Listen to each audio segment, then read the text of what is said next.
I always did that to try to help you guys because, truth be told, I need y'all to be in for the next generation so you guys can help them. So you guys could be the directors, the C-levels, the managers, and help more black people get in. Because that's the hardest part.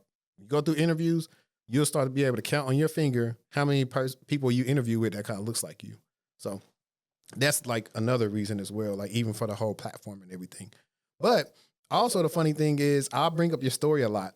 You've seen some of the crazy stuff about since you got in to now, some people are doing like some absurd marketing when it comes to getting into cybersecurity. And I've told people on Twitter, I said, I can advertise, hey, I can help you get in cybersecurity in 1 week. Cause like technically with you, it's like a week and a half or whatever.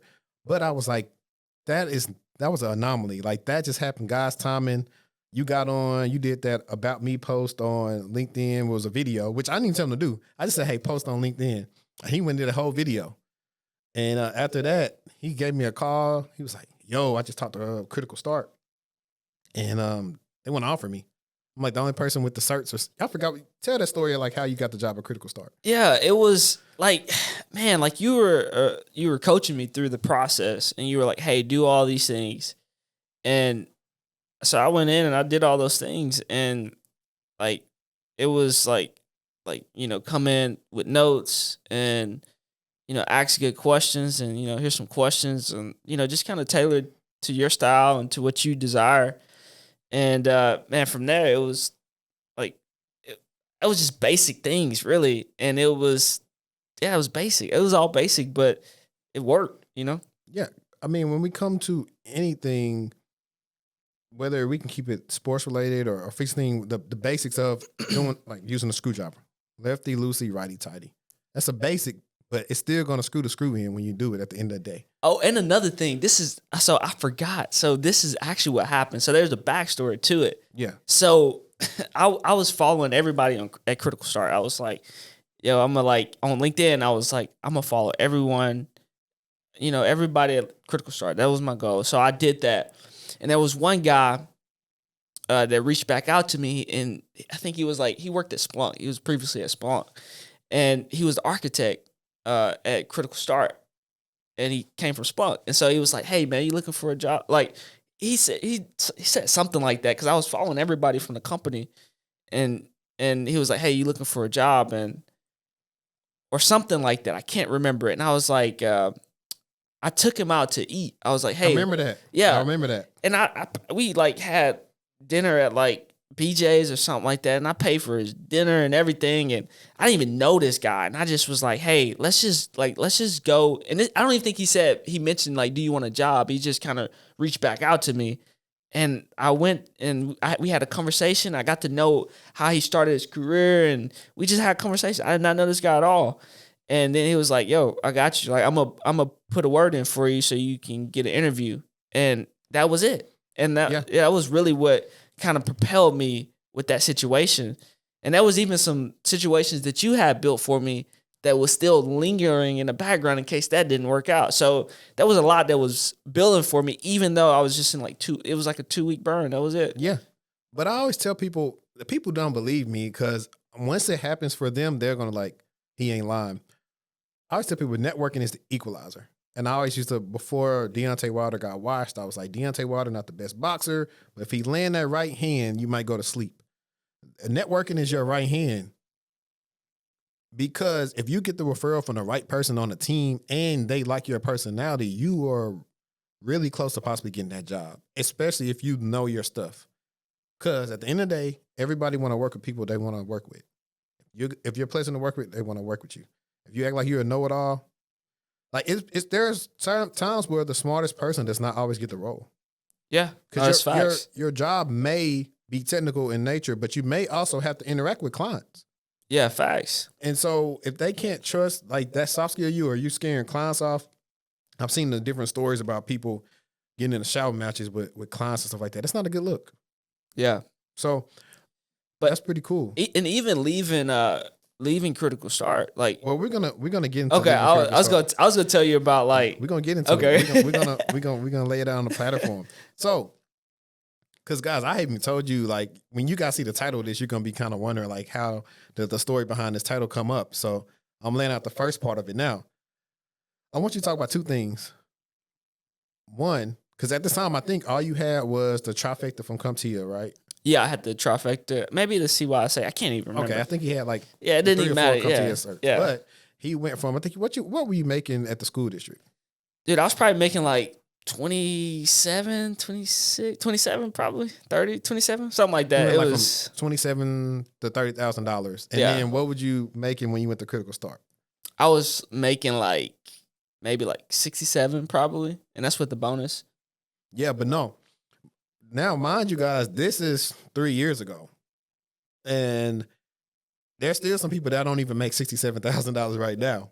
But can you imagine how the possibilities and everything opened up in your mind and expand when you realize, hey, I'm in an entry-level role and I'm making $67,000. And and that's why I want to touch in on when you said you had the Christian friend saying, hey, no, you can do this, think big. Is that the moment when you realized that, hey, I can do this and there's money in this career for me? Yeah, but I said that in the beginning, though. So I believe that in the beginning. Well, I know you believe it. It's good to believe it, but when it actually happens, it's another switch that goes on. Yes, that's true. That's true. But I remember, so I had a friend, one of my Christian friends, he worked at Synac. And this was the one helping me with my mindset. Just like he said, man, when I got the job at the school, he was like, you made it. I was like, what? I made it? How I made it? Like, he's like, this is it. And he said that because experience is king. Yeah, you're right. You know? Because I know one of my past clients, Travell, he went from, I helped him, this was last year, he went from being in construction to a junior cloud engineer. And he reposted a text message thread that we had with each other. He was like, when I said, hey, yo, your career just starting, you about to blow up, you about to take off. And he had reposted that just to kind of show Instagram, like everything, like I said, because I always agree. I always say, when you get that first job, like, you got it. You're going to be good. Yeah. And I was like a lot of time, hey, tunnel vision, don't get caught into all the lifestyle content. Just focus on your skill set and put your head down and you're going to grow. Now, I mean, we got to get into the difficulties. Now, I can't say there wasn't any difficulties. Oh, no, we're going to talk transitioning about that. the next cyber. No, we're going to talk about that because I like, because people always say, well, hey, we want some people that's like early on or early into their career. So I like also bringing them on too, but I'm definitely going to talk about that, right? Talk about going from pretty much like field technician, desktop technician to now a SOC analyst at I want to say they were an MSSP? They're MDR, so a little bit different, but yeah, they got the MSP feel to it. Yeah. And all that means is they manage, depending on what they might manage for a company, is they're probably doing SOC work. Also, they may be doing some incident response for them as well, because some companies, either it's cheaper for them to outsource it or they just don't have it built up internally yet to have that functionality. So that's why companies like that exist. And honestly, sometimes they are some of the best places you can start your journey at, because you get to see different environments and learn different things and different attack types.